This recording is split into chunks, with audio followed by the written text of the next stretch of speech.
and it's a great pleasure to have you all here. This is part of an occasional series we run on the University We Are For, which was initiated in order to respond not only to what concerns us in the university, but to try and map out some ideas of what we actually would like to see the university standing for and being committed to. And so, you know, we've inserted the technological and the could in the university we are for. And so it's become the technological university we could be for, which is the subject of this panel today. You know, obviously there's a lot going on, you know, in the general transformation of the university, about which Chris Newfield has been a leading sort of interlocutor, not least with remaking the university and other things. And the technological has gotten some focus, but clearly is a very rough and uneven playing field in relation to the technological and how it operates regarding the university. And so we thought we would focus, you know, not least, I mean, obviously the sort of more or less old-fashioned version of long-distance learning, e-learning, e-portfolios, and then, you know, new platforms and the challenge of online, sometimes free universities like peer-to-peer university, P2PU, and other formations like it. The ways in which technology is incorporated into thinking about the transformation of not just the university as such, but the humanities within the university, and various formations of how we do what we do. There's been a lot of work on the, technology and reading. There's been less work on technology and writing, although some of that is beginning to emerge. The shift from writing to composition, to multimediated composition, and so on and so forth. So all these things are on the table. And it is interesting, I think, to begin to focus you know, some more sustained attention around these kinds of concerns and ideas to see where things go. I mean, I'm sure many of you in this room, if not all of you, have been following the sort of emergence of, you know, what has come to be called acronymically MOOCs, you know, massive online open courses of the like emerging out of Stanford, and now Udacity as a spin-off from Stanford, MITx, and other formations like it, which are sort of being driven by a kind of computer science sort of articulation of these things, and which seem you know, less agreeable from a kind of humanistic point of view. I mean, we're talking about, you know, courses that have enrollments, online enrollments of 140,000 students, you know, 25,000 of which sort of see themselves through the course, and 9,000 of which kind of complete the course in some iteration or another, right? So, I mean, these are pressures on the kinds of things that we do and think we do within the sort of construct of the university and its current transformation. So there are various versions of this. MITx, for example, you know, is concerned to put the MIT brand on, you know, radically open offerings of the kinds of courses that it offers. And what is the relation between, you know, enrolling and paying all the, you know, tens of thousands of dollars at MIT and you know, getting some kind of face-to-face engagement and its sort of open enrollment online formation, and what is the difference in the, you know, in the structure of pedagogy and the kind of learning that takes place. We have a fantastic lineup today of people who've been thinking about these things for a terrifically long time, individually and collectively. So I'm going to just introduce them very briefly, alphabetically, though they're not going to speak quite in that order. So Jeff Bowker is a distinguished professor of informatics. He's just joined informatics here at UC Irvine.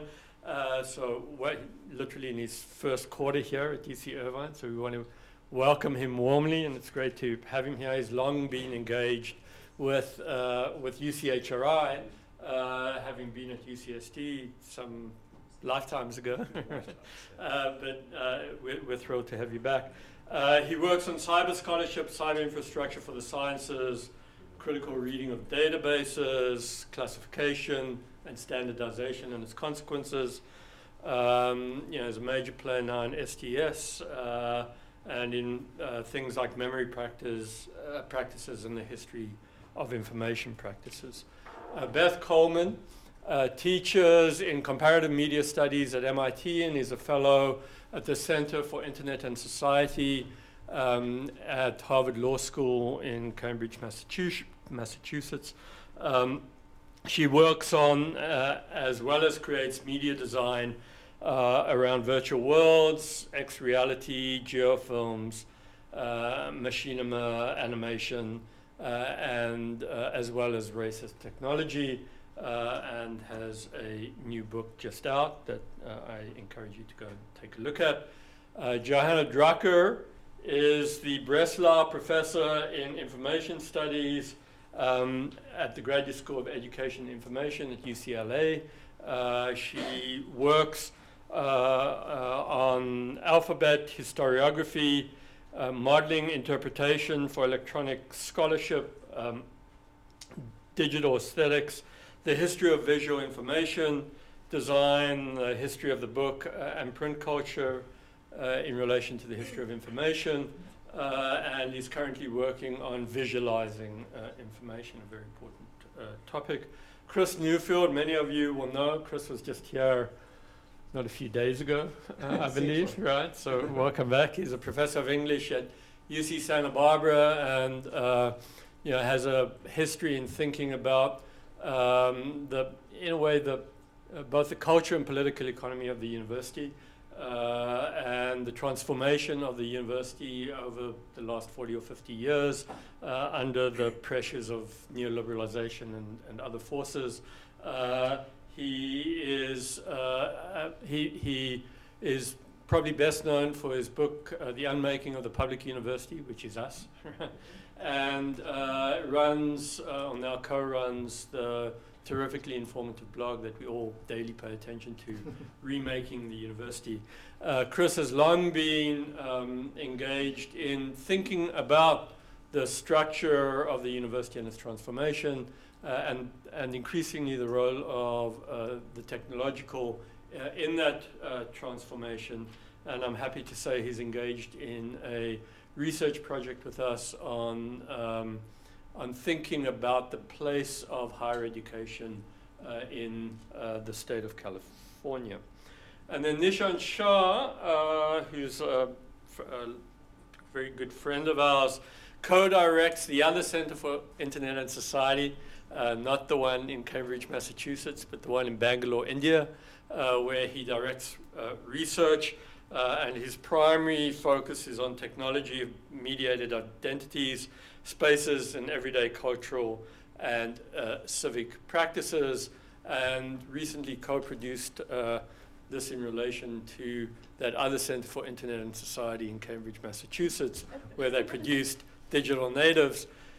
He produced, both relatedly, critically, and not relatedly, digital alternatives or digital alternatives with a cause. So it's a great pleasure to welcome you all. Nishant will begin by addressing us. He'll be followed by Johanna Drucker, then Jeff Bowker, then Beth Coleman, and then Chris Newfield. So it's great to have you all here and look forward to it. They'll talk for about 10, 12, 13 minutes each, and we'll try to reserve a good deal of time for discussion. So, Nishant. Thank you.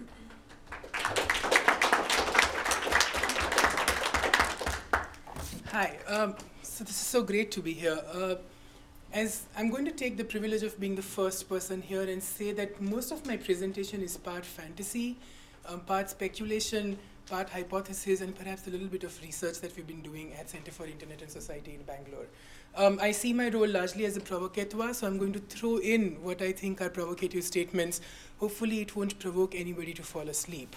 Right? I'm going to speak primarily from my context in India, because that's the context I'm familiar with. But hopefully some of it will have resonance with the larger connected worlds that we live in, and that there might be problems that are outside of your education systems, which might perhaps throw light on what's happening to the university structure in the USA as well. So there are two ways in which we could start thinking of the future of the university. The first reiterates a more familiar story of the crisis of the university. In fact, I don't remember when the university has not been in a crisis in contemporary times, but there is always a crisis which we need to kind of address at different points. And these crises are about different facets of the university, right? And can I just quickly draw a picture for you which might be familiar, but is definitely very, very intimate to us in India. There is a lament about the deteriorating condition of education, which is now in the service of neoliberal paradigms of employability and productivity and so on and so forth. On the other hand, you have a critique about how our entire system is structured around principles of gross enrollment ratio. I don't know if you have that in the US, but this is the quantificatory mechanism by which we understand the success of the university, which looks at X number of students get into Y number of courses, get Z amount of degrees, and get A number of jobs, right? That's the only thing that the university is supposed to do. It's supposed to be this conduit through which students can pass in order to get employment. There is a sustained complaint that we don't have skilled teachers who can actually make education relevant to the larger worlds that the students live in.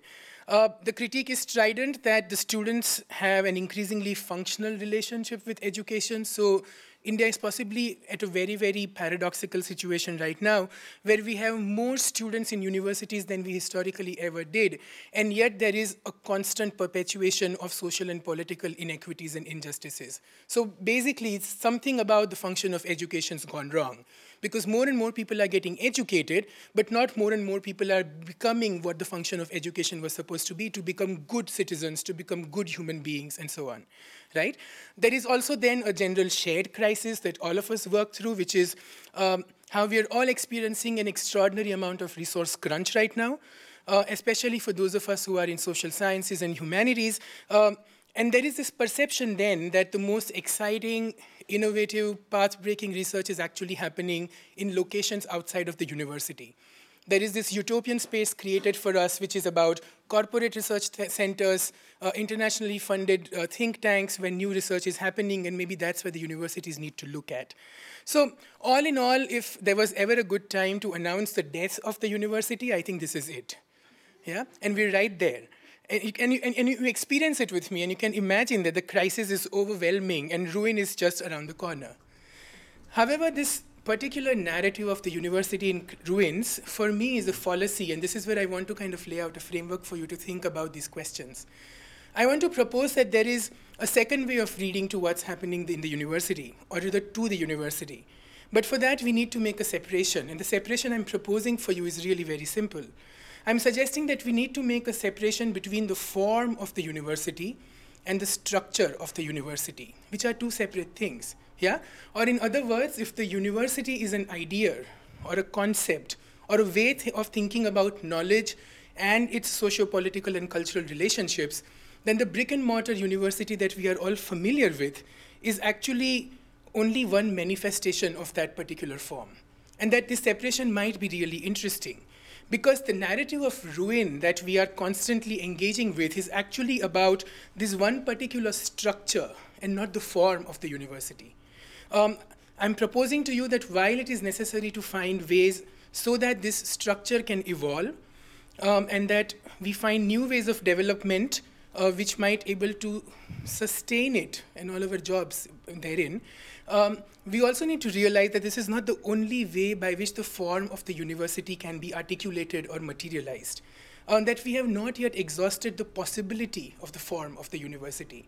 And that leads me to then perhaps a second kind of reading that I want to offer you, right? That it is perhaps necessary to see that the radical reconfigurations, recalibrations, rethinking of the university that a lot of us are proposing right now is not really radical at all.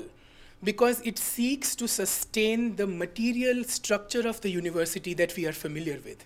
So for example, if we make a claim about how we need to democratize learning and learners now need to become teachers, all we have done is actually change the bodies and the positions that they occupy without questioning the role of what is a learner or what is a teacher. Right? Or similarly, if we go with the idea that the classroom extends beyond the physical classroom and thus brings in new knowledges, the same would be true for a physical classroom which brings in new people as forms of knowledges. So I'm just trying to suggest that these kinds of radical changes which get guised in the language of radical potential are not really so. That more often than not, they help us establish the status quo of the university and its structure. And maybe we need to start thinking of a different way by which the university gets formulated. So what I'm suggesting is that if there is a technological university of the future, it is not going to be in this band-aid solution of the existing structure. It's going to have to go back to the form and function of the university and see what are the new ways by which we will be able to produce new grammars, new forms, languages, and structures of university, learning, and research. So instead of trying to propose either a systemic change or an ancillary change or a supplementary solution to salvage this particular structure of the university, which has perpetually been in the crisis, and it was shaped by certain technologies of the past, I'm going to propose that we go back to the history of the university in order to think about its future. And while we do not have a shared history, I'm going to go back to the Indian history of colonialism to look at what was the function of the university in those days. And this is my second form of reading this current set of crises. Because in India, it seems to be possible, it's almost become impossible to think of anything to do with this particular crisis at hand, right? And so it leads to strange kinds of things. It leads to the state's disinvestment in public education. Because the state says, hello, I can't deal with this anymore. Harvard, are you listening? We have an empty spot of education field, and you need to come and build a university there. So we now have a bill which is passing, which is going to invite foreign universities to build private universities in India and offer education to the students while the state kind of runs away from it. We also see really strange things like more and more students joining universities, but only certain kinds of disciplines get flooded by students and the others go completely empty. Yeah? So I'm trying to kind of look at how we can rethink this particular problem. And it might be to look at the form of the university in terms of its socio-political, cultural, and economic role and function within our society. And in India especially, the form that we inherit is the European model, which comes through British colonization in the country. So there were certain things that the university was supposed to perform within the colonial regime that we have inherited in this modern enlightened nation called India as well. If we look at, for example, the minutes of Lord Macaulay, who writes very eloquently about the need to educate the natives, who in passing also, for example, says that the shelf of Shakespeare is more important than all the literature written in the native languages in India and so on. Lord Macaulay was the architect for the modern education system as we understand in India. And he says that we need to educate the natives because the modern universities need to then create clerks and administrators and skilled labor, which is going to perform the function of the empire within the colony. Yeah, this is how historically we inherit the university in India. It was supposed to align itself to the governing of the colonies. It wasn't supposed to produce good citizens or thinking subjects and so on and so forth. Those are all byproducts of it. What it was essentially supposed to produce was scribes, people who could type, people who could do the primitive version of Excel sheet, which is make tables. Yeah? And as I say this, you will realize that these are the kinds of skills which are also being demanded by students for real-life relevance right now. The university was supposed to introduce the natives to new forms of rational thought and expression which were conducive to sustaining the social and cultural fabric of the empire. The modern university structure that we have inherited reflects this. And in fact, almost 60 years of trying to make it into something else have failed. And so it is not a surprise that the contemporary university in India is becoming what it was always intended to be, a space for building skilled laborers who will support the current systems of governance, life, and being. In fact, the problem that we are encountering is with the university system in contemporary India is not about the university not performing its function, but that the university is performing the very exact function that it was intended to, of building skilled labor for the state and market's vision of what the country should be. Which is why we are witnessing a high rise in science, technology, and professional skilled labor that's flooding international markets, that's helping India shine as a global player. Simultaneously, we are witnessing the rise of a middle class which is entrenched in political apathy, an upsurge in fundamental right-wing conservatism in the country, and a growing dissonance between the avowed aims of education and the pecuniary practice of it, right? This historical separation of research from pedagogy, for example, has led to an outsourcing model where the universities are very happy to just teach, and research has to happen in small centers which are outside of it. In fact, at the Center for Internet and Society, we are like a small organization with 5.5 people.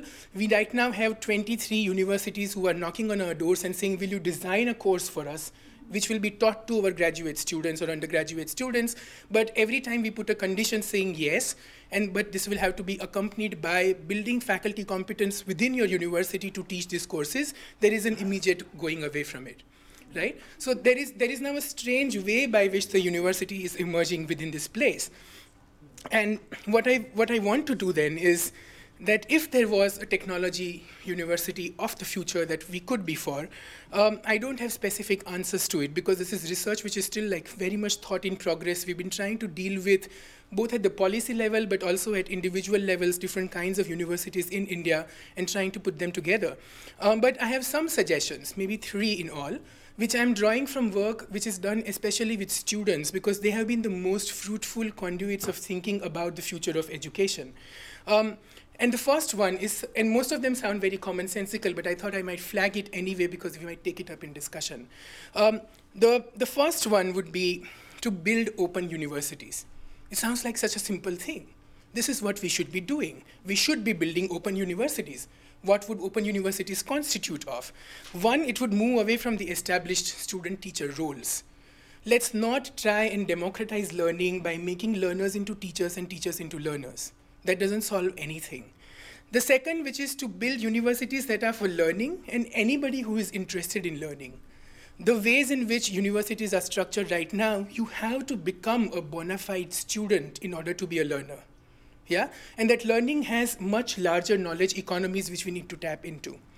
The third would be to re-examine the university as an embodiment of capitalist knowledge production, tied into traditional publishing houses, different kinds of corporate sectors who are interested in production and consumption of knowledges, and try to move away from that to think of open education infrastructure.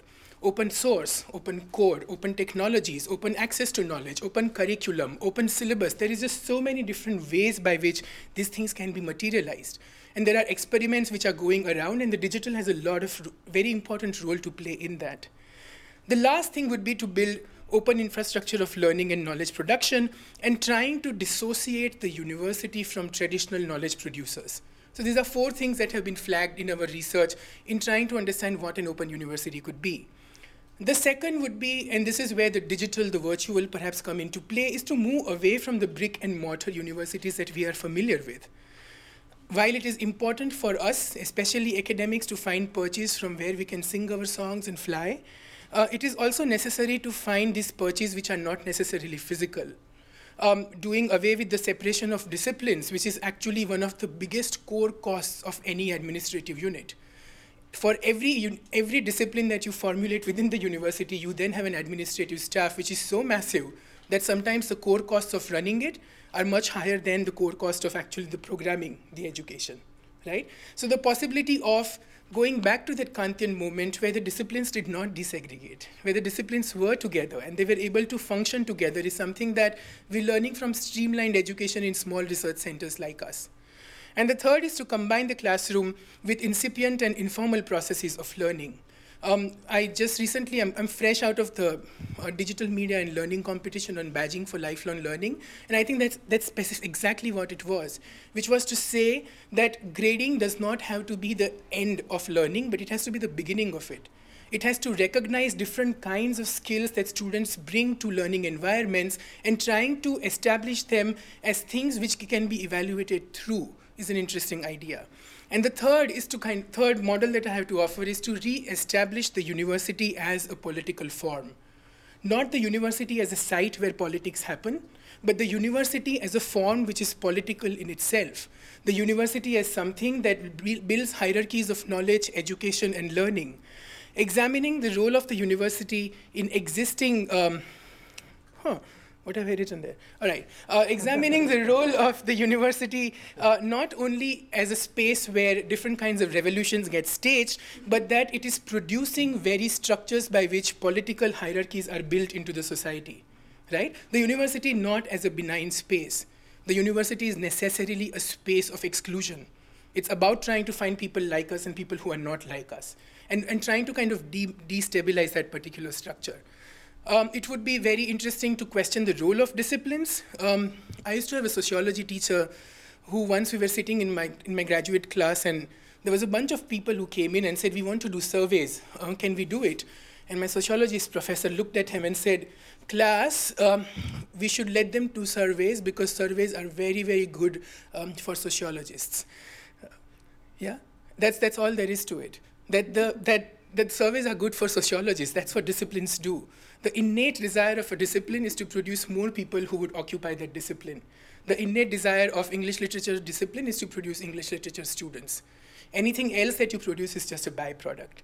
And the last point I want to make is to think of the university then not merely as a site for politics or a political structure in itself, because in the design, in the protocol, in mechanics, in administration, in situations with other bodies, the university leads to certain kinds of knowledge industries and choices. And these choices need to be explicated in the ways in which we understand the university today. So I'm going to stop with this set of reflections and provocations. As I said, most of it is fantasy, some of it is utopia, some of it is fact, and hopefully we'll take them up in discussion later. Thank you.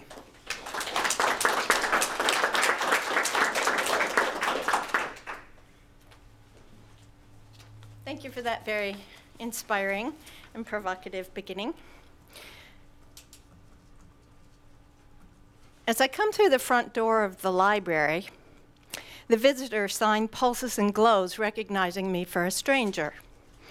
A guide comes towards me. Welcome, he says, extending his hand. At first, I'm not sure if it's an avatar or a real one. And then I notice the untied sneaker and frayed cuff on his jeans and realize he's a human. But the light conductivity makeup gives him a surreal quality, as if he were made of neoplastique. My guide waves a signal wand, and the signage in the large hall to the left of the entry lights up.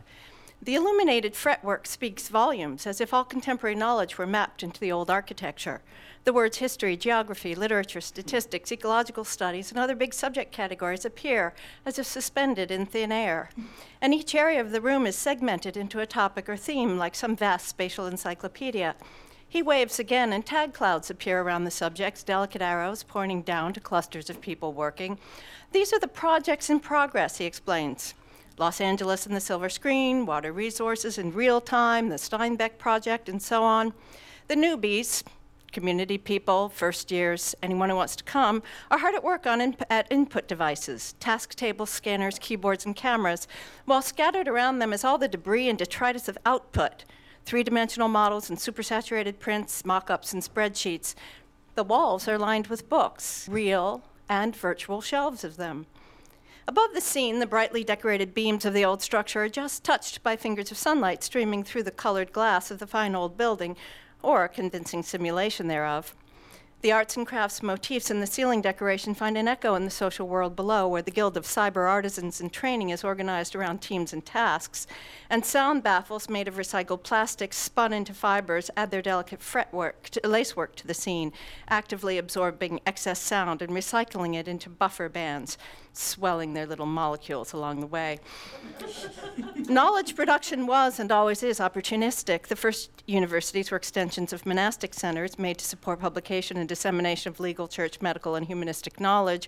Post-World War II research universities combine the energy of laboratories with entrepreneurial vision of industry, fueled by support from government programs, defense, and so on. And the next university, the one I've just walked into, is a fully integrated and distributed platform, socially networked. It's a mode of production and review, research and assessment, serving broad communities by providing expertise, training in specific subject domains, as well as techniques for designing knowledge.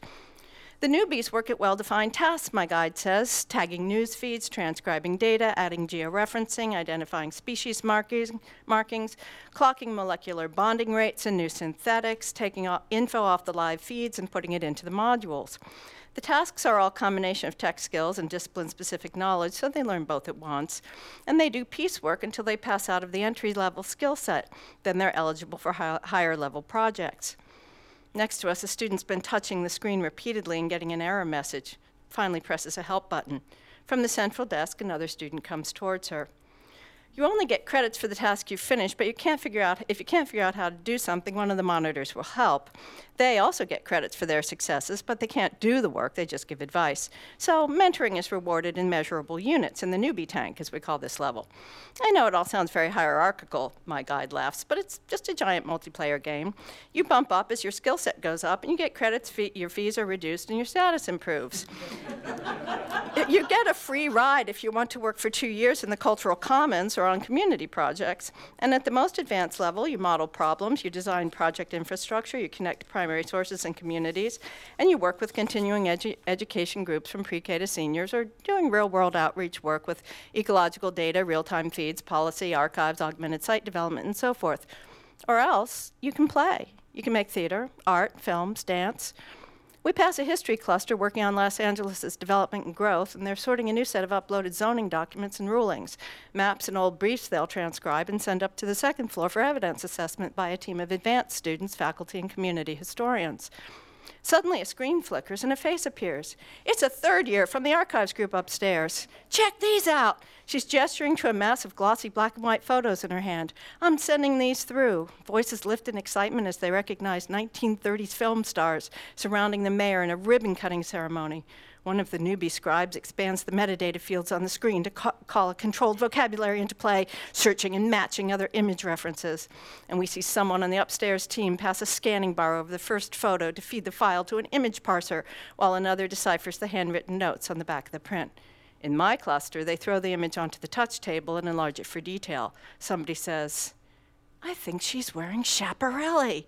They'll feed this to the team in the field this morning, a group that's working on the site downtown, to encode the cues for augmented tourism. They use the archival materials to display different features of the historical monuments and events that occurred at City Hall. But somebody else is going to mock up that outfit and try it on in the avatar booth before they put it into the fashion repository. Meanwhile, the literary studies team has suddenly realized that they can use the new postings for their project, which is tracking Raymond Chandler stories into an interactive map. So the drama students can pin their reenactment of scenes to virtual reconstructions. The Lauren Bacall avatar is still a little awkward, but the tall, graceful girl whose motions are being captured for the part is studying the gait of the famous actress, trying to mimic the precise length of her stride for the camera setup in a curtained bay below the carved arch of the old reading room. Towards the back of the hall, in a glassed-in space familiarly referred to as the terrarium, the biological study lab is working to identify insect species in a soil sample that's kept in a secure environment. The chemical analysis of the soil is being matched computationally, while the full collection of samples assembled by the with the collection assembled by the paleoecologists. But so far, the student who's working the pseudoscope hasn't quite gotten the hang of the virtual focus and diagnostic engines. So she calls up for online simulation to guide her through the process. While on the whiteboard behind them, a mini team is working up a complex model for ecosystems analysis, et cetera, et cetera.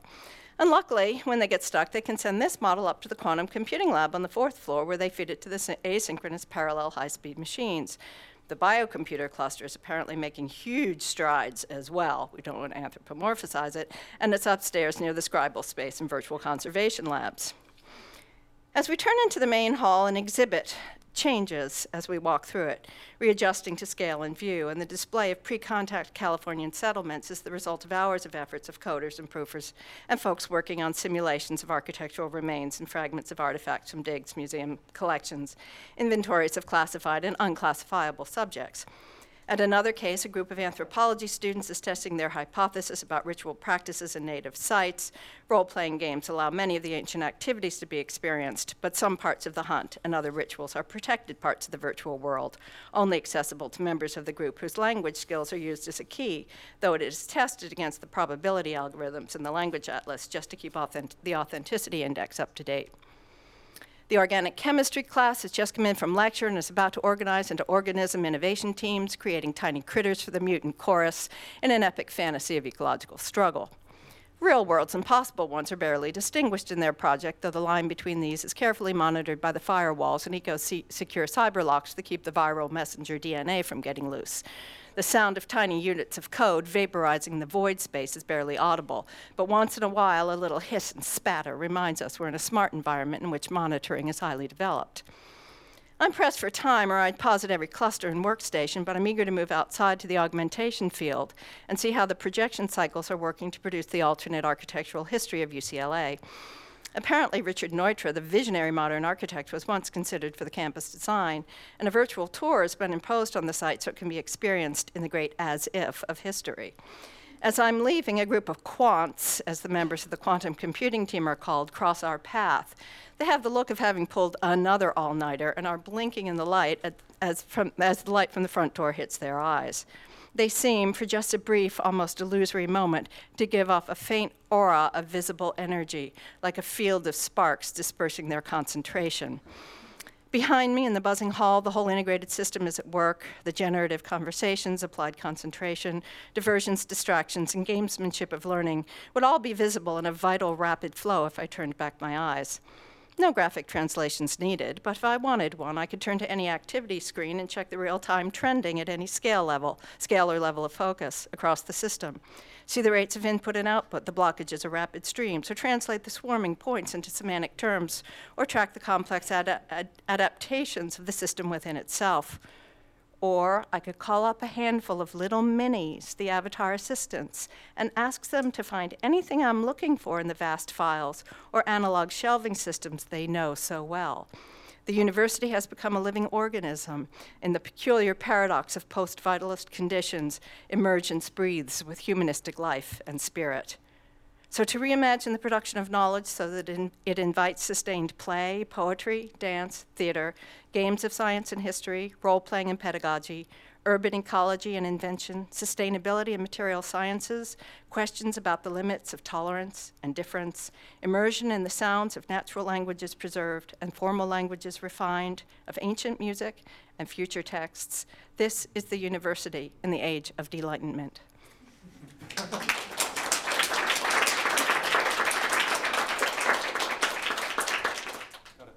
Yeah, when David asked me to do this, I didn't realise how hard it would be. I very rarely play Pollyanna, and the best I can manage for you today is actually a fairly bipolar Pollyanna.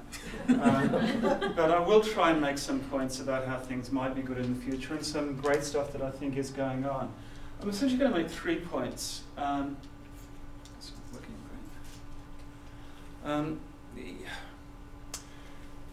One of the problems that we have, this, by the way, I don't know if you folks know the Google Ngram. The Google Ngram, basically has word frequency counts for works in the English language out of the huge digitized corpus. And my lesson from this is that wisdom, which is in yellow, is in historic decline, having hit a pretty good place in the 1820s. Knowledge, it's not doing all that well. It's certainly well under where it was, and data and information are going crazy. And that's sort of the bad side of the university right now, that we see that we're not really spending the time to think, we're not really spending the time to produce the sorts of stuff that we could and should be producing. And one of the problems with that is the walls of the university. And one of the possibilities right now, which I see emerging, is a complete change in the academic division of labour. And that's both got its dark side and its good side. And here's an example. This is, there's a whole suite of things called crowdsourcing in science right now. And the idea of crowdsourcing is that you get the general public enrolled in certain kinds of project, and you give them tasks to perform which then feed into ongoing scientific or other research. Galaxy Zoo is one of the most famous of these. They've had, 250,000 people have taken part in it so far. One of the things you do in Galaxy Zoo is you basically classify galaxies. And basically, in this case, we're looking at Hubble gravitational lenses. So how do you find a gravitational lens as you're moving along? Here's the reluctant Pollyanna bit. If you read the last sentence of the paragraph, however, it could well be that both of these methods have missed lenses. So our challenge to you is to beat the astronomers and the robot to see if you can discover new ones. So there's a way in which what we could be doing is kind of piecing out grunt work and piecing out unpaid labor. And indeed, Mechanical Turk, Amazon Mechanical Turk, which is highly successful and now used in a lot of research settings and applications, has its motto, artificial intelligence. Now that's not a good division of labor to be working with. Just doing what the computers can't quite do yet. And that's not a great vision of the future. However, there's some pretty terrific stuff going on. Here's a site called Foldit. Foldit I first came across where they were doing protein folding, which is a very difficult three-dimensional puzzle solving. And it's not necessarily bioscientists who are the best at doing it. Actually, kids can often do it just as well. People from the street can do it just as well as the scientists. And so what they're doing is, they're uncovering a set of actually very complex problems, transferring them into puzzles which are explainable, getting tools to work those puzzles with. So you're actually deploying people's skills, you're getting people to gain skills, and you're saying the university doesn't stop inside the walls of the institution. The university is ongoing, it's throughout society, and it's throughout your life, which is absolutely where I think we should be going. Which one's this? Oh yes. The second point I want to make, is exploding the division of labour, rethinking the division of labour, first point. Second point is we're developing new modes of communication right now which are enabling us to work with all our modalities, not just with the written word, which is actually I think fairly boring at this point in many cases, certainly when I write it is. This is a great one called the Journal of Visual Experiments. In the Journal of Visual Experiments, what you do is you get a little bit of text, you get a video with a presentation, you get movies that are run in it, it's peer-reviewed, but it's another way of expressing knowledge, another way of getting knowledge across and developing thoughts, which actually is much more engaging, I think, and much more interesting. You've got the possibility, this is Wolfram, who you might know from Mathematica. They've created a computable document format, CDF. And with the computable document format, you can make your articles intelligent as you're writing them. I think this is marvelous. It's a bright, shiny object, but it's marvelous. You can step through different generations. You can change the ratio in this case that you're using.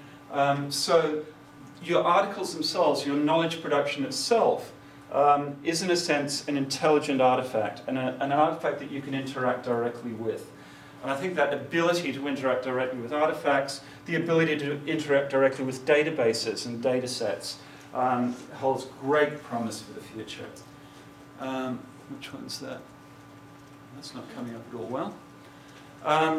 Okay, this is point 3. We just had, we're having TED in Irvine, I think, in a couple of weeks' time. We just had TED in Long Beach. And many of you will have seen some of the performances that go on there. And I think that performative nature of knowledge is absolutely fantastic. And I think it's a real possibility for one of the things that we've missed out on doing in so many ways in the university, especially the American universities. We do not engage the public. We don't tell the public about what we do. We don't feel a need to engage in civic discourse. We don't feel a need to write except for each other. But with the TED Talks, you're getting some stuff which is going out to huge numbers of people. This is Hans Rosling, who many of you will know, did the Gapminder application. The Gapminder is basically a statistical application, but he performs it by juggling, looks like juggling balls and steps through. It's very, very kinetic. And to emphasize the performance part of what he does, he swallows a sword at the end of one of his TED Talks. But this kind of engagement is really possible and interesting. Final point. No, actually, yeah. I'll keep it at those 3 points. I did want to point to this. This is a new kind of artifact, a new kind of knowledge artifact which is being built in the field of virtual astronomy. And in virtual astronomy, what they're doing is even imagining never having to dig something out of the ground, because digging it out of the ground, you dig an artifact out of the ground, you sort of damage it necessarily. So in the field of virtual archaeology, you can, in theory, image something under the ground. You can then hypothesize about it. You can test hypotheses within a virtual environment. And the advantage of this, too, is it engages the public as well, because the object that you're working with as a theoretical object is also one that can be deployed as a really interesting interactive device for students. So it kind of takes both things simultaneously. But if I really wanted to go to the Pollyanna phase, I'd go, we've exploded the walls already in that space. Let's talk about time for a second. It's the cadence of knowledge production which is really interesting. Now the cadence right now, I mean, it seems crazy. We're just kind of pumping out more and more articles all the time. That's a really stupid waste of time. But what we have the ability now in some areas, and what we're developing, is the ability to develop projects which go beyond the individual, which go beyond the lifetime even of the individual, so that we can build, we can build artifacts which can continue to grow over time. We can build data sets which can persist, not for the lifetime of the scientist, but for 100, 200 years. And as we build those kinds of artifacts, I think we can come to a different kind of understanding of what knowledge production is.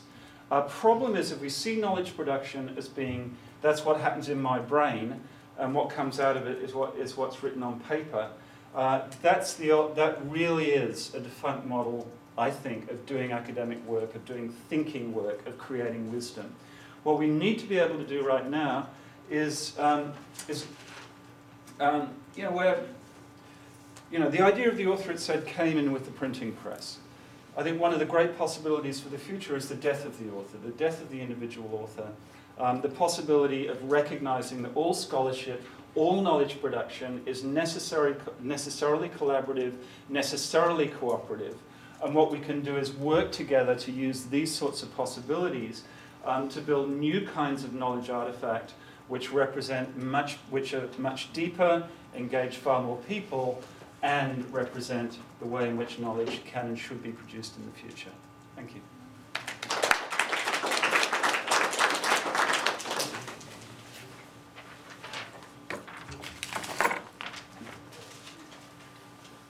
So perhaps it's counterintuitive, but what I want to start with is an idea that in imagining the technological university that we could live with, that we leave technology aside with an idea that technology, to a certain extent, and its history has demonstrated this, will take care of itself.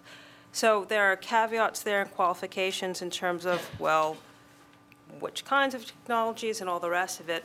But the thing that I would like to focus on are tools and practice. And thankfully, this work is already in motion. And there are 3 points that I would like you all to consider today. And happily, they find good correspondence with all the other speakers. Co-presence, collaboration, and the combinatory.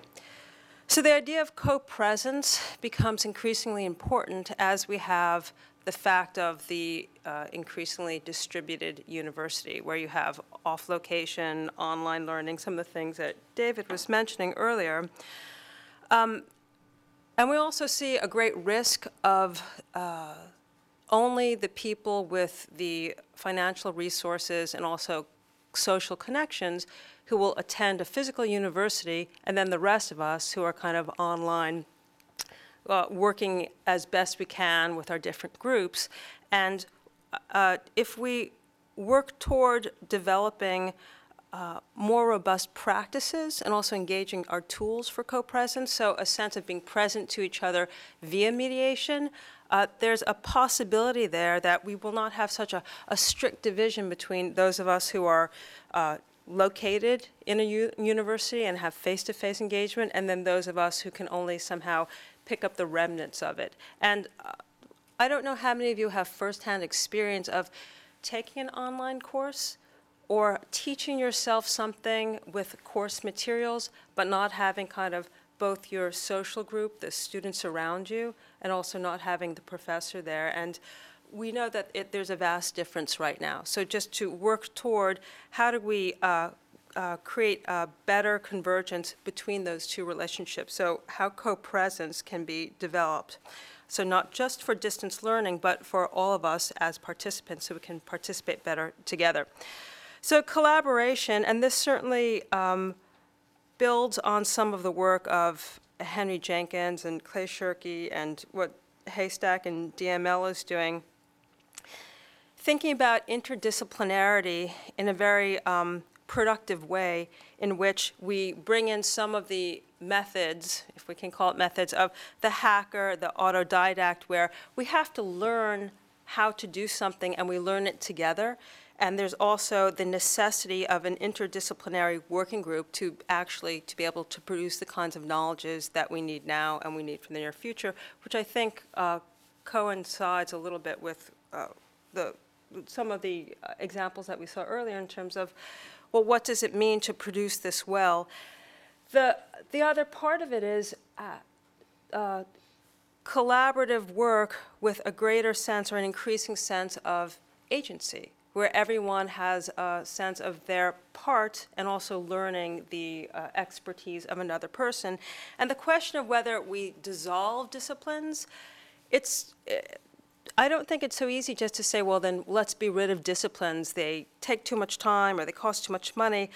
There's so much that gets lost already because many of us are occupied with learning how to do new stuff. I have to blog for my class. I have to tweet. I have to do this. I have to do that. I've got to engage all this new media because there's a demand, whether it's explicit or implicit, that those of us as professors engage these things so our students understand that we're kind of engaged in a timely way with the new technologies, can speak their own language. So there's value in that. There's value in us kind of learning new tricks, but there's also the importance of everything else that gets left behind because we're really quite busy figuring out, well, how do we make this networked in a certain way? So this kind of handshake with even in critiquing what disciplinary practices bring to us, not losing these things entirely. And I think that idea of interdisciplinarity and the collaborative is something that we are working through. We're swinging elbows. We're trying to figure out how can we make these spaces work and how can we not just simply lose some of the knowledge and knowledge practices. And the last is combinatory, and this relates to collaboration, but the idea of we have these increasingly vast databases of information, so not knowledge, but information, and we as people walking around are producing these databases. We're adding to it all the time with our cell phones and all the rest of it. We have also projects like the Digital Public Library, Science Commons, projects where people are making a huge effort to network information so it's findable. And it's findable to a certain extent still within disciplinary silos. So even though I've just made somewhat of an argument to defend disciplinarity and help it move into this moment, I also am asking in terms of combinatory practices that we see these databases tagged in such a way that we can create backdoors. So if I'm coming in through anthropology, I can find something around computer science and specifically issues around HCI and maybe mobile telephony that I don't know how to find because I'm not coming from CS, HCI, but as an anthropologist, I need to know certain things. So what are the back doors of the cross-referencing that will make both combinatory practice and interdisciplinarity and collaboration, and my idea in terms of the important social level of it, the co-presence, more possible. So these are some of the tools and practices that I thought I would offer as part of the conversation in terms of how we have, more or less, we have the technologies we need, And this applies to California, it applies to North America, but also in a certain way of reading this, we can look at this globally. It's different in each different location, but we have global technologies now in a way that 20 years ago, when it was primarily a PC revolution, we did not. So some of this I'm suggesting it has to be applied situationally, but there are possibilities of thinking practices and then applications to different locations. Okay.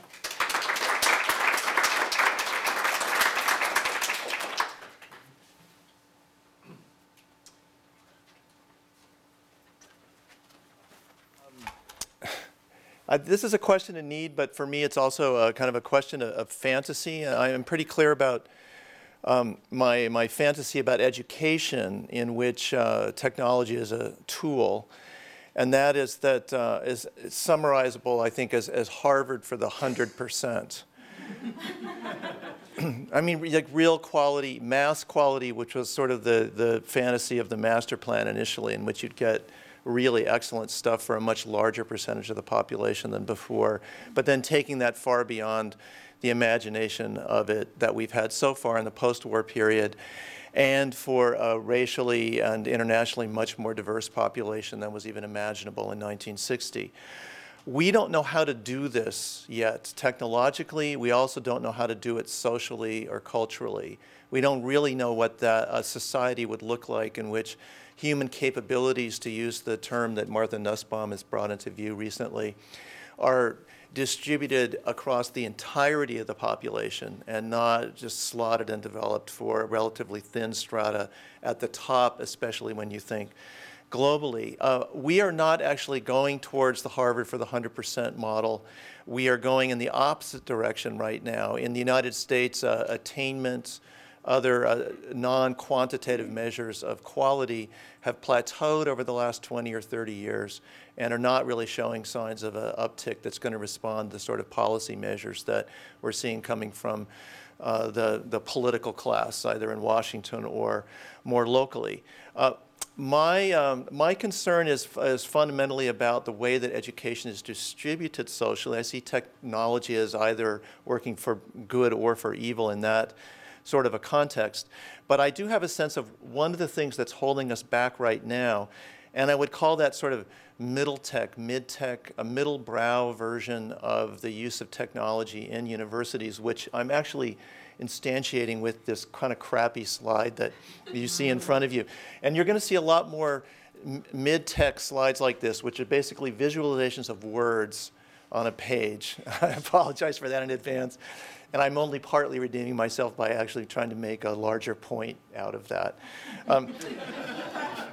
What we're doing wrong, I think, is using technology in a way that I would call pseudo-participatory. That is, enhancing learning a little bit with visualization, having modest attempts at expanding participatory interactiveness, using PowerPoints and then adding clickers to them, and so on. So I actually agree with what Nishant was saying right at the beginning about having to take, fantasies, including utopian fantasies, and breaking with the situation that we're in right now, rather than trying to intensify it or enlarge it or continue it with slightly better technology, maybe upper middle brow technology, but not something beyond that. Okay, so what I'm going to do with this series of lousy slides is this. It's a framework for the use of technology. It's not actually saying anything about technology and how it would actually be used, or deployed or really installed. My first point is just that we need to define mass quality education goals for an upgraded social economy, a vastly expanded, meaningful, deep participation of the kind that basically this entire panel has been talking about. And I see it in those terms, bringing craft understanding of the development of a process of an understanding back in that fathoms the real complexity of learning and the duration of learning, that it isn't something that you can jump in and out of, and it's also not something that you can massively accelerate, especially if it's a skill worth learning. Another piece of this that I think is going to be increasingly important is cross-disciplinary or multidisciplinary training. We have this divide that continues between qualitative and quantitative approaches, in which it's fairly easy for quantitative approaches to act in a kind of an imperialist manner towards qualitative. And I think that the one way of dealing with that and moving towards a higher synthesis, which is what we really need to see instead of this kind of just moving of qualitative to the margins, which is, I think, the direction we're going in right now, is the skilling of people quantitatively within liberal arts and humanities disciplines. Post-Eliot is not post-T.S. Eliot, it's post-Charles Eliot, who was the longtime president of Harvard in the 19th century that developed the electives approach to bachelor training. This, I think, needs to be replaced, or not replaced really, but restructured and amended to make it coherent again. It's become a kind of a smorgasbord in which students check boxes and have a very difficult time finding their way through a meaningful sequence of courses in which all of the hours that they spend divided up into these little bits can actually be reassembled even in their own minds, to say nothing of the minds of the people that are either thinking of employing them or that have been helping pay for this, et cetera. There is a tendency to see industry as a model of efficiency and effectiveness that the university needs to emulate. This is mostly not really the case. There is one piece of a sort of industry exemplification that I think is worth thinking about, and it's Steve Jobs at Apple, and it's not even the whole Steve Jobs, much of which was quite repulsive. But the one particular thing that he really focused on, which was no compromise on quality. This was a theme throughout the development of products, really from the beginning, that I think that we need to remember as we continue to dilute the product. Nobody wants to pay more for less.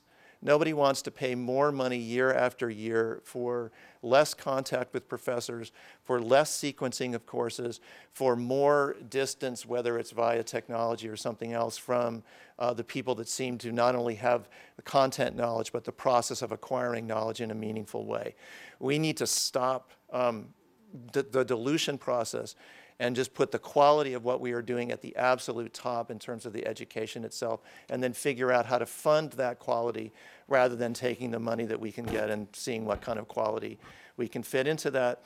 And then third, and this is, I'm thinking about this partly in terms of the global university and is what is kind of a land rush on the part of American universities, most of which have really lost their focus on their core functions on campuses around education and research, and are scrambling at a global market that they are incorrectly seeing homogeneously, more or less, and are trying to take innovations like MIT-X and adapting those more or less indiscriminately for local markets, really regardless of the cultures or the needs that are functioning there.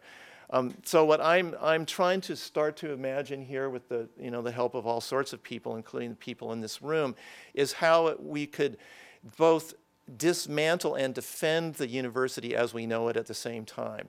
So I'm thinking partly of technology as a way of distributing knowledge globally at a very high level of quality. And I think that that's one wonderful function of technology, is sort of the destruction of a certain kind of provincialism. Local standards that don't really answer to what's going on in other parts of the world. But the second piece of that that gets lost sometimes in the discussion of the expanding markets model of what higher ed should be doing right now is preserving local knowledge, standpoints, perspectives. This seems obvious for those of us who've grown up in the humanities and learned standpoint theory from second wave feminism in the 70s and the 80s, but it is not being factored into the understanding of expanding technological models as we are doing it today. The third, is it bricks and mortar? Is it post bricks and mortar? I don't know physically what it's going to look like. I think there's going to be a lot of different models about what a university physically appears as manifested as in our various societies.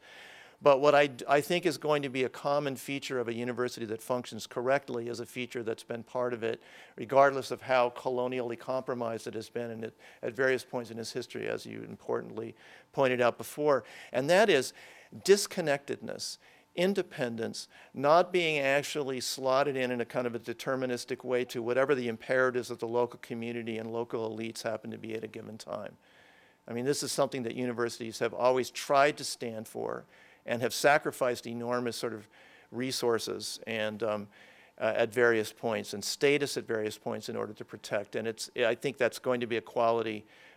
Protection is a certain amount of insularity, insulatedness, self-regard. Those features are going to have to be maintained as well as rethought as we move forward.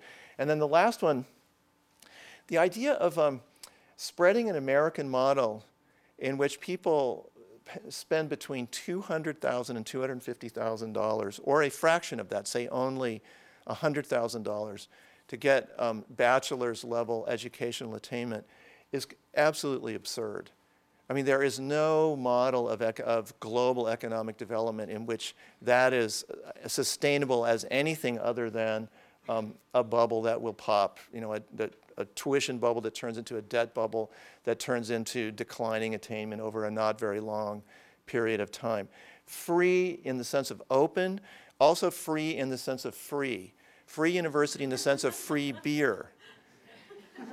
We have to go back to that as an ideal of access and figure out what the funding structure in terms of taxes and other things is going to be that will allow a free university model to spread from one country to the next. Okay, there's another hideous slide. And this is something that I've been thinking about for a while and sort of am reluctant to talk about it, but because in a liberal arts context, because it seems in some ways to be a kind of a violation of what the liberal arts is really about. But finally, I don't think it's true, and I think we have to broach this larger issue. And that is breaking with a current technological university that is based in the current American model of innovation. And these are the elements that I've kind of broken this down into just as a kind of a beginning heuristic. It begins by saying, okay, we don't actually know how our business strategy is going to be pulling us out of the current crisis in the next few years. I think we have to be honest about that.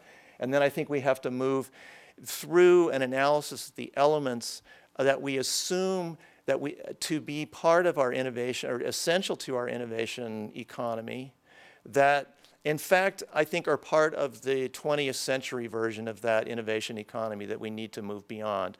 And I'm just going to, go through these relatively quickly. The first has to do with what is sometimes called Balmer's cost disease. He was an economist that noted most famously in the 70s that you can't actually reduce the cost of running a chamber quartet because there's always going to be 4 people in it. You can't do a chamber quartet with 3 people. And what this has done is it's pointed out that there's a certain essential basic labor that goes into any kind of creative practice, and that's important. But it's been flipped around not to be have that lesson as the primary one, but to be used to focus on teaching and learning labor as a terrible cost, as a big problem for the university that can only be managed through the introduction of technology. In other words, what we've been doing is we've been using Balmer's cost disease model to see the cost problem in the university as teaching and learning labor rather than as seeing the cost problem as administration, as the cost of sponsored research, as the cost essentially of privatization as we bulk up in order to try to deal with the leveraging opportunities that outside forces are bringing to us and also profiting from. That's the first of these. The second, Clayton Christensen, who is a business author, it's quite remarkably accomplished in terms of his analysis of innovation in high-tech industries, the author of The Innovator's Dilemma and The Innovator's Solution, and now most recently The Innovative University, which I recommend is sort of the best current book that tries to incorporate e-learning into a radically different understanding of what the university could and should be. The problem with his model is its strength, which is that all industries, in his view, Xerox, whatever it is, get undermined from below and not from above. That is, they don't get replaced by better technology and higher performance. They get replaced by good enough technology with lower performance that's important because it's cheaper. So when you take an industry that has costed or priced itself out of a huge portion of its potential market because it's too expensive, as say Xerox did with photocopiers that were too big and too costly to bring into a home office. What you do is you define innovation as the smaller producer that goes down rather than up and provides a cheaper but crappier thing that a lot more people are going to want to use. This works with photocopying. It does not work with education. Where we end up is with worse education for more people rather than better education for more people, which is, as I said at the start, the actual goal. We have to take the godfather of innovation theory and rethink it in order to understand what the next university is going to be. Schumpeter and Steve Jobs, innovation comes from basically great men. It's the great men theory of innovation, like that kind of old school history understanding of how political history works. It's not right about politics. I don't know why we use it so much in innovation, but we do. Schumpeter was radically anti-social, anti-collectivist, anti-bureaucratic, anti-socialist, anti-democratic, anti-politics, anti-everything that involved more than one great person destroying in order to move things forward. And what always had to be destroyed were the social and collective systems that were surrounding anything that was moving forward. Jobs incarnated that in his kind of famous A list versus B list, Darwinistic struggle for survival that he set up within Apple and within his product teams. That's not about the democratization of capability. It's a different thing. Bayh-Dole, inserting management in the innovation process way too early. Taylor, it didn't work for steel manufacturing, which also depended upon the introduction of unclassifiable informal skills, often brought into factories in the 1880s and 1890s by Italian immigrants who couldn't speak English but did know a lot about working with metal, and brought insight and understanding in from below that was never acknowledged in this kind of Taylor managerial system. The problem is exactly the same in education. It happens in small rooms, in intimate groups. It can happen with technology or without technology, but it does not happen through engineering external assessment practices that are not actually matched to what goes on inside the process, and that has to be actually prevented from being imposed. Okay, so essentially what I'm saying is, and I'm going to stop because I'm way over time, is that the university of the future is going to be the one that solves the big problem that I think the overall society and really the global economy is facing, and that is how we move from an industrial understanding of how innovation works, which is fundamentally managerial, to a fundamentally post-managerial understanding of how innovation works. And I promise this is the last slide. I'm thinking about the neo-humanities as something that intervenes directly in this zone that has been relegated to economists, to technology transfer offices, to kind of a series of not really communicating disciplines that are certainly not informed by the kind of social and cultural and linguistic understandings that are part of the practices that all of us know on a daily basis. And without actually going through this table, I'll just point out that there are these, it's fairly easy to set up a system in which one sets up requirements for the next economy, complexity, polycultural systems, in which there's no such thing as a homogeneous group anymore, ever, anywhere that functions. Self-governance as sort of the post-managerial requirement for innovation.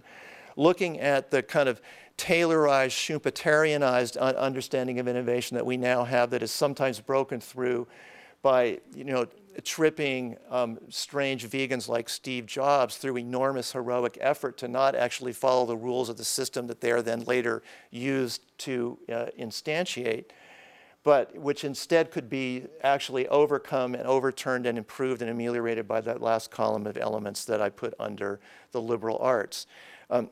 I think the university that comes out of this kind of a rethinking process will be a source of caring for society. Society will see us as a place that cares for society as a collective and not simply for a narrow band of special interests that are closest to the sorts of knowledges that we produce in laboratories. And I think that's one of the major social, political problems that we face today. We will also, in return, then become an object of social investment, that is, of proper public funding as an expression of a developmental symbiosis between ourselves and all of the other parts of society that we interact with anyway. And I guess the last thing I want to say is that, you know, we, and this is something that I have an intuition for that I can't actually express very well. We could be so much more evolved than we are right now. I mean, the screw-ups are so deeply unnecessary.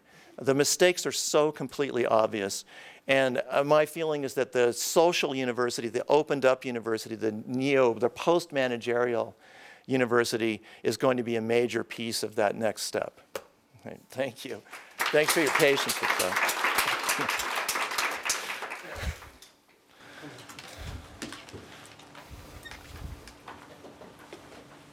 So thank you all. We're going to open it up for discussion. I just want to sort of pop, at risk of radical oversimplification, but as a kind of summary. I mean, we've been talking about the university as a site for knowledge production, dissemination, distribution, acquisition, assessment, and accreditation. And then the question is, for what, right? And is it for the production of workers, of working people, the production of good citizens or productive citizens, and the like. And it might be that the university we're currently inhabiting and that surrounds us in various ways is under the pressures of transformation, that it's, in trying to be many things to many people, is unable to deliver on any of them. So at the moment in all sorts of ways. So that when one shifts from education to learning, right, the question becomes whether learning properly happens in this more expansive sense within the structure of what we've come to understand as the university. And some of what we've heard is trying to open up the institution to other ways of thinking about this more expansive set of undertakings. So I want to open it up both to questions of each other from the panel, but especially from the people in the room.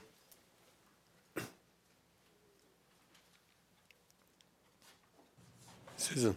This was terrific. Thank you very much. Just to pull out two things that I heard that might be in contradiction to each other, but might not be. Jeff, you were talking about publics and extending university knowledge to publics. And Chris, there was a point you made about insularity and the local. And are those things, well, what's the relationship of those things? And especially, I guess, the insularity, especially given your last point about the relationship between the university and the society within which it should be, interacting better. Well, insularity is just is the integrity of a group process that has its own internal rules and that develops a dynamic free of pressure and premature questioning from the outside. And I see that as a stage, not the only stage, but an important stage in any sort of creativity process. And I guess the point I was trying to make is that it really is compatible with what Geof was talking about, with massively increasing outreach and opening up the university so that people can look inside and see what it is that we do, which I'm also completely in favor of. I just don't think that we can do the kind of work that we have to do by engaging in the kind of second guessing that we often have been forced to do. And I guess the other way that I would put that same point is just to say that I'm opposed to the deficit model in which the university has massively screwed up and is doing a bad job and needs to be fixed from the outside. And so this is kind of a way of trying to correct for the effects of that. Yeah, I agree. I don't think it's just outreach. I mean, I think it's also in reach. I Yeah, mean, sure. it's intake. And again, I think part of what I was trying to suggest in my vision of this, you know, integrated distributed platform is the idea that the university doesn't simply contain itself, that it's a portal through which a lot of different kinds of activities, services, resources, repositories, activities, engagements can, you know, be passed and be coordinated, be organized, and be activated. And, you know, when I look at Chris's table at the end, and, you know, it's like, yes, the craft base, the duration, the long term, I mean, these are all aspects of the way in which we don't think about distributing knowledge. We think about creating platforms for learning. And I think that distinction is really important. We can't distribute knowledge. Knowledge doesn't distribute. It's not an entity. What you can do is you can create environments and resources in which learning is possible. And with that in mind, I would push back a bit on the notion of free and distinguish open and free, because I think we all know that incentivization is essential. There has to be an emotional cathexis towards activity, towards participation, and that comes with incentives. So I think free should be earned, not given. And that there should be a way to actually earn the right to a free education through active participation. The threshold might be set and the bar for entry might be set in all kinds of different ways. But I think we have a lot of work to do to counteract the consumerist model of education, which we haven't even mentioned today, but it's implicit in the things that we're talking about, which is the students sort of sit and go, I like this and I don't like that. And it's like, I don't care if you like X. X already exists. It's a corpus of knowledge. I don't like geography. Well, okay, you know, I don't like the Renaissance. I mean, it doesn't make the Renaissance go away. And so I think, again, when we think about the engagement with learning and lifelong learning, I'm always struck by the energy of amateurs. In other words, the sites in which, you know, somebody can identify who is playing in the background of a track that was done in somebody's garage by a garage band version of musicians participating in something that later down the road becomes, you know, this. It's like the knowledge base is so highly developed and specific. Why is there that incentive? And where do we build those kinds of incentives into our educational process instead of the, you know, I'm just too sleepy this morning to listen to you talk about, you know, complex systems.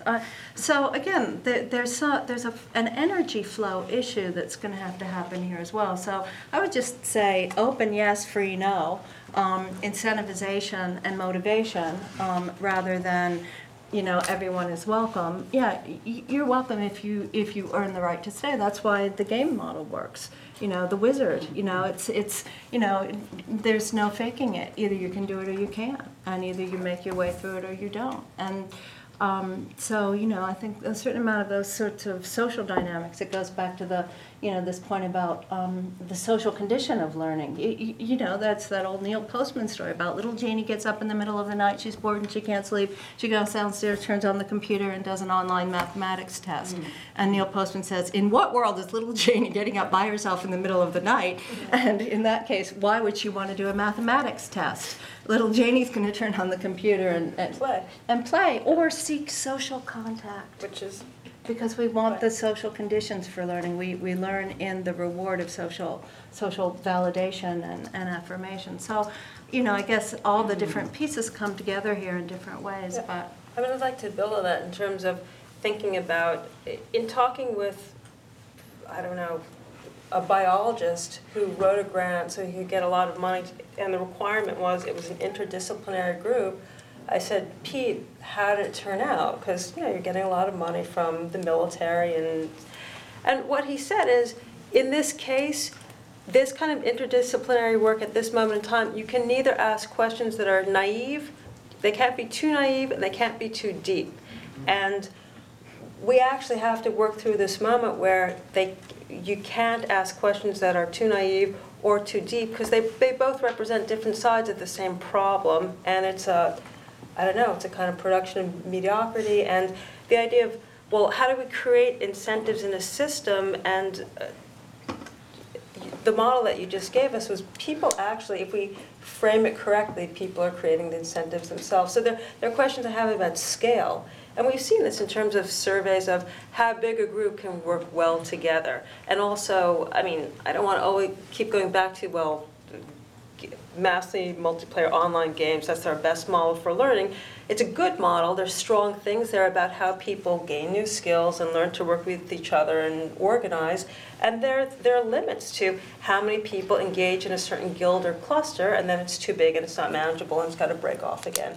So something like Second Life, which the virtual platform where you got all this graphic rendition that until very recently wasn't available unless you were working in an expensive lab. And this was literally a distributed network, but we ran into some problems in terms of here's unlimited imagination, but only these many people can really engage because of something around skill acquisition. So yeah, well, you notice in my model, people are actually in rooms together. That's right. And I think this is really important. We like being in rooms together. That's Or some right. of us do, some of us don't. It depends on the people and depends on the room. So let's be honest. But, you know, I mean, again, the social engagement with learning is, again, not about knowledge acquisition or you know, online training. It's about the incentives that make us get into that flow state. I mean, why is academic work so interesting to us? For So some of us, it is. We have 25 years of experience in running resident research groups. The number of working together well, 7 to 10. Right. Percent? No, number of people in a group. Oh. Yeah. Yeah. But, you know, Anything less than that, you know, sort of energy kind of fails. Anything more than that, people start fighting with each other over, lo and behold, epistemological questions. Yes, Steve. I want to first of all thank you all for the incredible range and try and pick out just one of a number of excellent threads that have been brought up. Starting with you, Chris, I think it was very, very good, your last slide, talking about the social context in which we operate. I could spend a whole lot of time saying why I think that Bayh-Dole is the dumbest thing that has ever been done to higher education. And those of you in the humanities can appreciate this more than people in the sciences.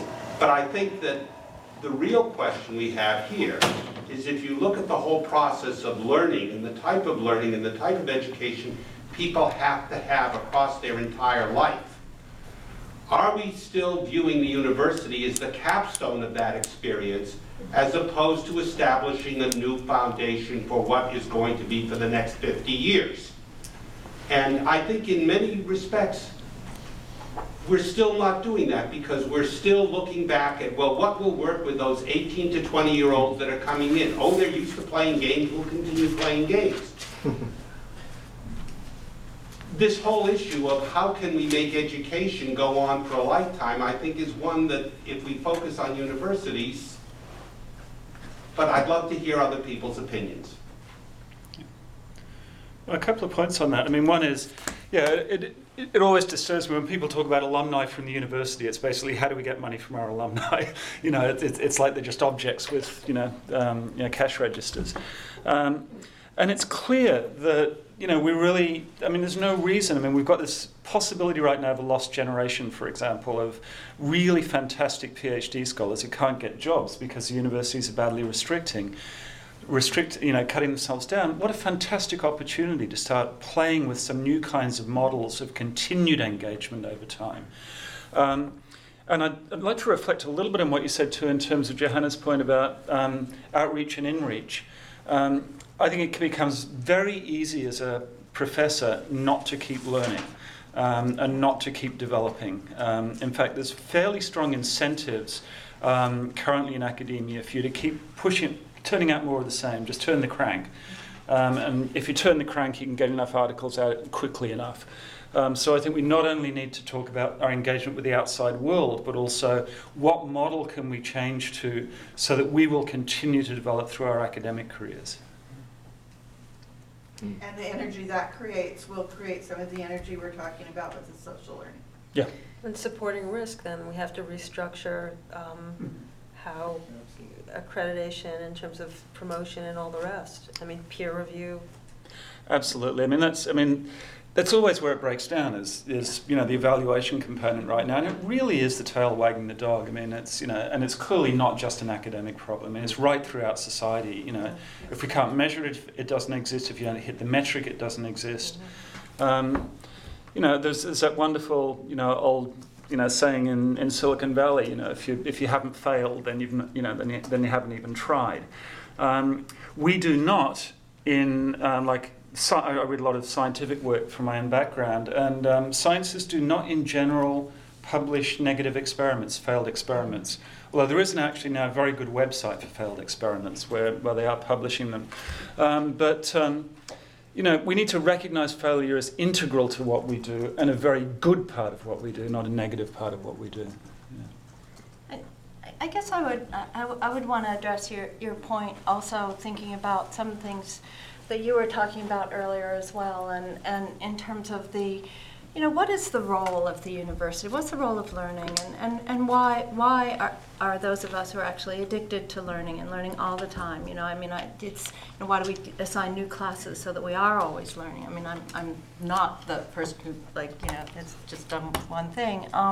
And thinking about what are the we have very different models of demographics now. We have very different sense of the shape of a life, and also of the populations, communities, and groups for whom active engagement in learning activities is either useful or delightful. And these things also, the sense that delight is actually a productive social good is something as well. I mean, there's a kind of Calvinist overlay still on educational activity, that there's, we're still inheriting this kind of Arnoldian, it's good for you, it'll make you better. But there's delight. There's just the sheer delight of engagement.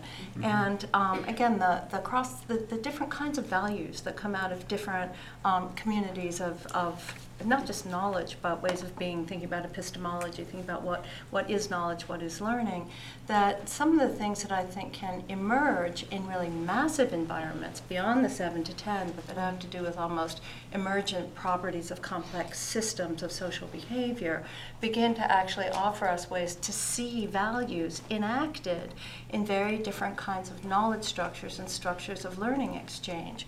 And those are experiments that are really, possible in different ways than they were possible before, because of the what you were talking about, the collaborative, the aggregated, that there are aspects of these social formations coming into being. I don't want to sound like I live in Southern California and I'm some new age weirdo from Philadelphia, but the ones that are we're not weird.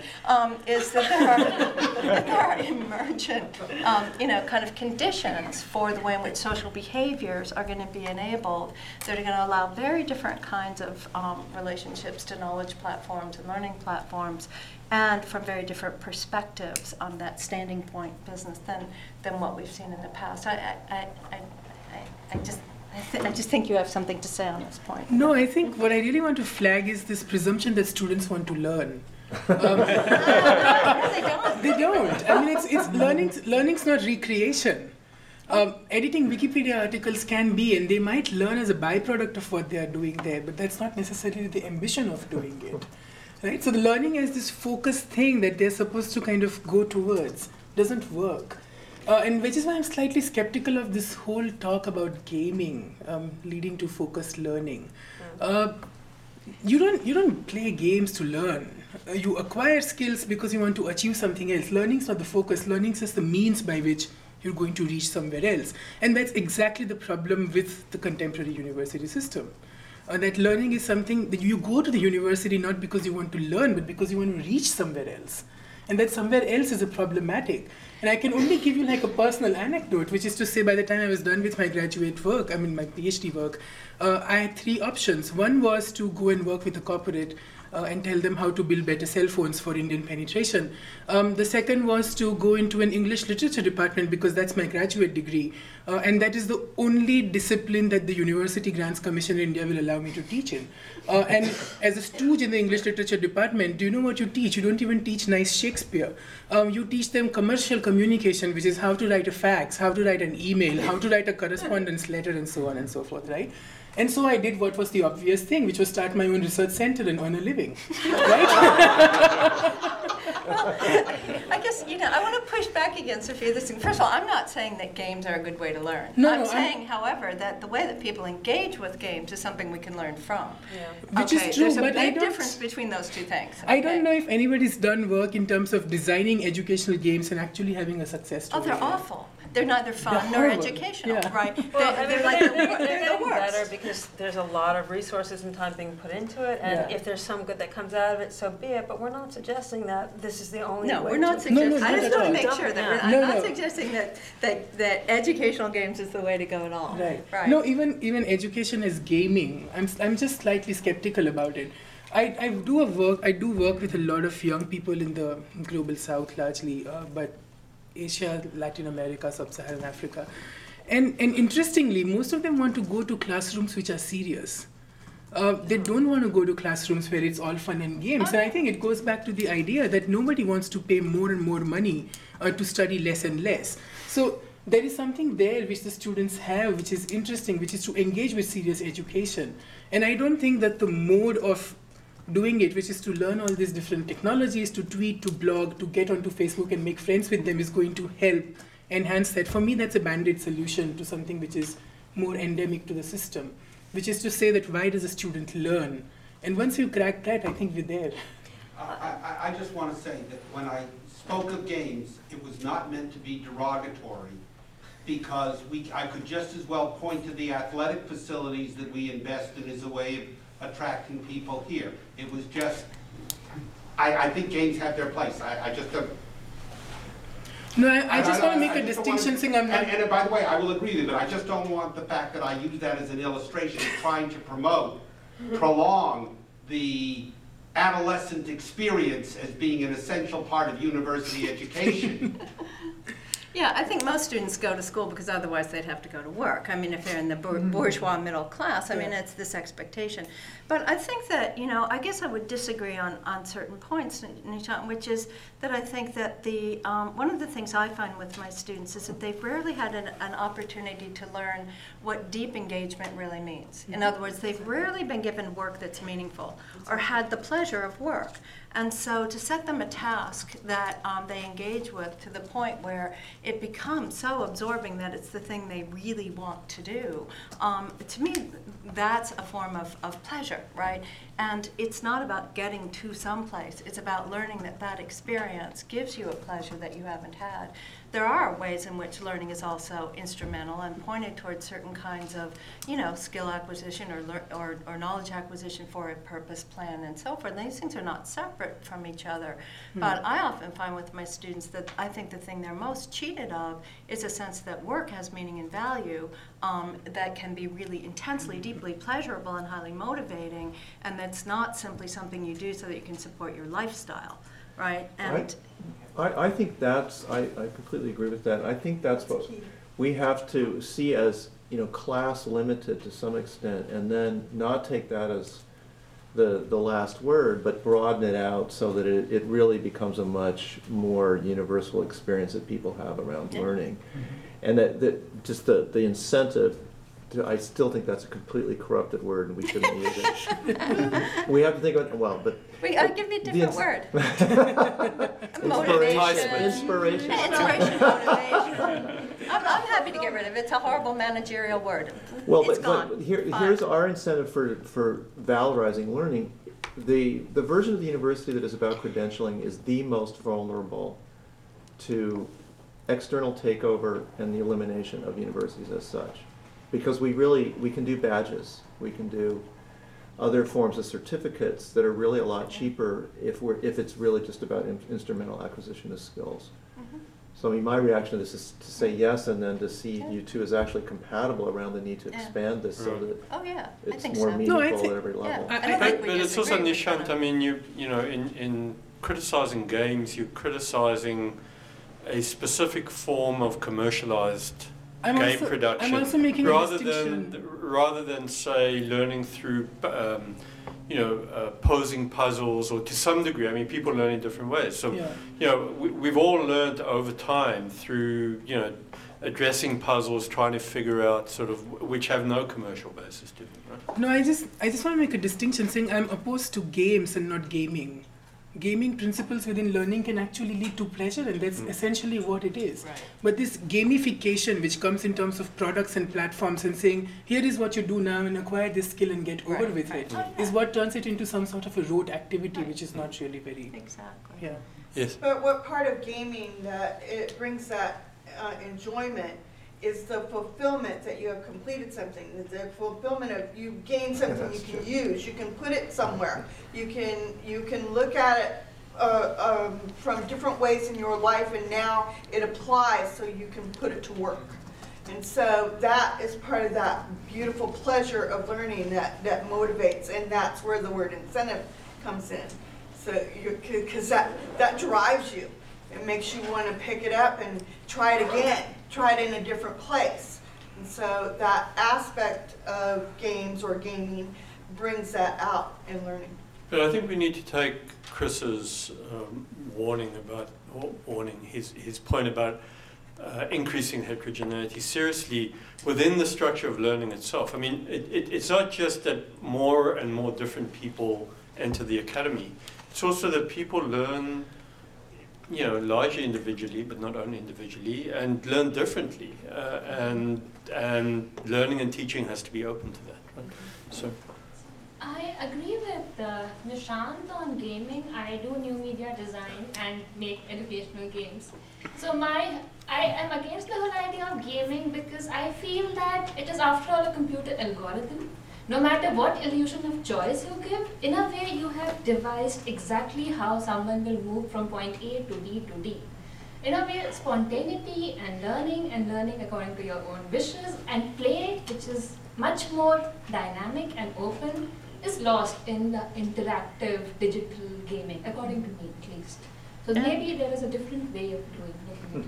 I would never play a game myself. I think it's the devil's work. You being the devil. To me, it's very clear. But to me, the best game, play is the play of, bibliographical research, of academic work, of finding some trail that you want to follow, and you just you lose yourself for days and days and days, and this kind of bounty hunt of the bibliographical reference. So, but so many students literally cannot find their way into that space because it's unreadable for them. Because I mean, some of us come from these backgrounds where whatever it was, whether it was a teacher in high school and we went to this university and the rest of it, and there are steps in that process. And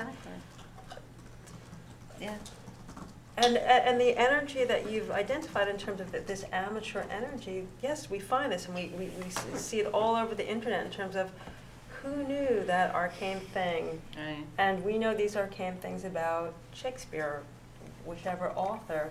But, there's some fundamental problems about people finding their way into that and how you learn to get into it. And on some level, it goes back to the topic of sequence, right? I mean, we almost make undergrads, take the lower division courses that are brain numbing and they're huge lecture halls, instead of kind of flipping it and do early in their educational career, they do take a course that inspires them and lets them do something that is fun in the process of learning. And this is where we get into some of the performative, right? Yeah, how do you open the door up for people to then investigate on their own? Yeah, exactly. Yeah, not too much on their own. I'm sort of a fan of courses in self-repression rather than self-expression. And so I think we've got a lot of things that we have to correct that have come to be part of this. Well, it's the mythos of bourgeois individualism, the epiphanic moment of creative life. I mean, it's like everybody's epiphanic moment is surprisingly the same. And, whereas people's, pathways through difficult knowledge is actually very different. Yeah. So, I think we see that. You are reminding me of one of my favorite contradictions of academia right now, which is, I don't know about different institutions, but I've worked in a number of places where they've tried to get us to get the PhDs out quicker, to crank them out faster, to cut down the normative time to degree. And a friend of mine years ago once said, well,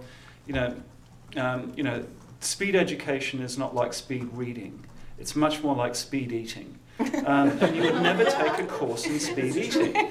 But we seem to want to be able to have this production line which is going at maximum efficiency, and that's what compromises on quality, where we've got these crap classes. I enjoy teaching them. I mean, it's a shtick, it's stand-up comedian. But it's not, it's not a good educational model. And it's an absolute disservice to our students that we even allow those large classes. Yeah. Those are also the most vulnerable piece of what we do. Yeah. That's really true. They really are. I mean, you might as well just get it off the shelf. Yeah. Mm-hmm. Yeah. I wanted to break down the barriers that each of you mentioned about community and not having the university such an exclusive environment. Can you talk a little bit about this in the context of what structures we have right now? Perhaps the community college movement has broken down some of those. We have, not only the science cafe model, but if you expand that, free lectures. How much of this and, what kind of directives do we need to create, and how do we allow for it? We charge to park to come to the campus to hear a lecture, to attend a performance or to go to a gallery opening. That seems like that's counterintuitive to openness. So, the restrictions, but how do we break it down because of what there is? And is there anything to look at as good examples of that? That's a great question. It's got us stumped. Well, my concern has been, this is a somewhat narrower thing than what you were talking about around campus access and free parking. So free parking would be good. And the free beer thing.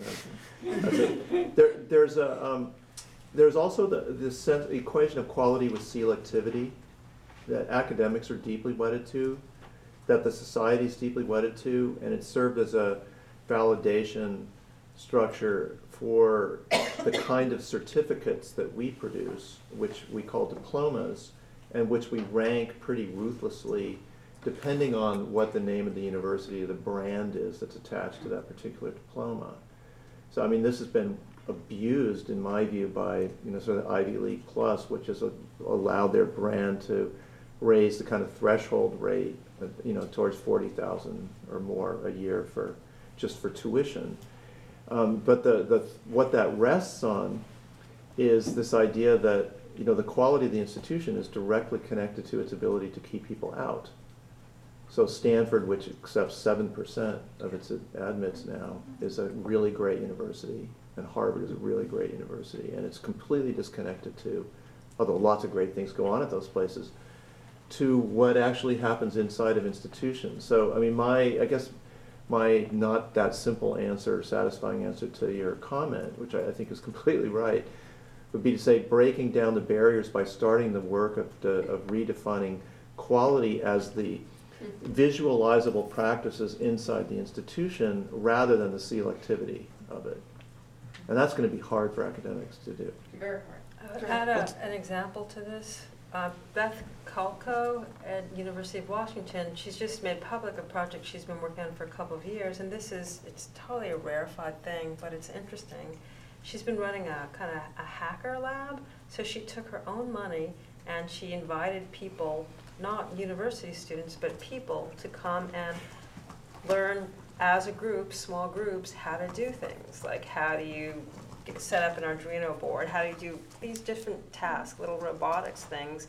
And over time, her research around this has been, here we have old people. Here we have people without high school diplomas. Here we have just different people who are learning things, and part of her work is understanding how they're learning, but also trying to understand how that kind of learning can literally be integrated into the university, understanding that the university is designed in a totally oppositional way. And so I don't know if there's a ton of that going on, but I thought that it was, and she takes really seriously, well, racial diversity or age diversity, like how can we bring these in meaningful ways into kind of research labs as they exist? And their pressing So questions. you're promoting heterogeneity rather than, you know. Yeah, but without it being this condescending, ridiculous, and here come the community people stuff, which even in a lecture, when the community people come up to the mic and then the cringe factor in the room, like, it's bad. Yeah. It's bad. Yeah. Tell you one, I mean, this is, you know, this is still a sort of broadcast model, but one thing that I really loved in France, I mean, Pierre Bourdieu is by no means my favourite sociologist, but in the last five or so years before he died, he was running this fantastic book series. It was €1 books. They were about 50 to a maximum of about 100 pages long, on burning topics of the time, written by major academics. You know, and it just said, well, we've got shit to say about this. I mean, I've got a friend, Paul Edwards, who just wrote a fantastic book about climate change. And it's not accessible in the form that it currently exists. I mean, we should be, you know, recompensed, and it should be a recognized part of our activity to say, if what you're saying is really important, get it out there. Yeah. Mm. Just get it out there. Yeah, go ahead. The next HRI project. I just want to quickly add on to it. It's saying that the whole idea of the repositioning of the university within its context was to also reposition the academic as a public intellectual. Yeah. I think that separation of things that we do for a close community and things that we do for an outside community is something that we've been trying to struggle with. And in fact, it's a lot of the senior academics have told me it's career suicide. Because I spend 40 hours a month writing public columns for newspapers and articles, which don't then add up to anything when I write my application for a position somewhere. Mm-hmm. Right? There's no way of acknowledging it within the traditional structure either.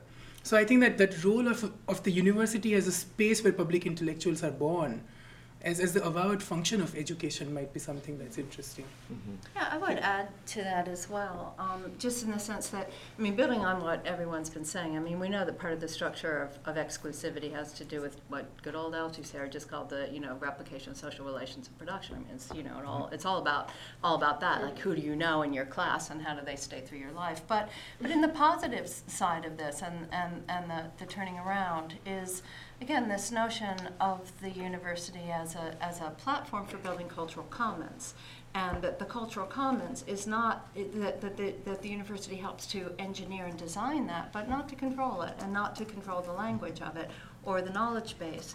And here again, I think about our archive students. You know, I'm working on an information studies department, and the role of our students in terms of engaging with community knowledge, archival knowledge, community archives, the kinds of things that you know, where they put themselves in the service of something else. But part of what we need to think about is what is the repository for shared and communal knowledge?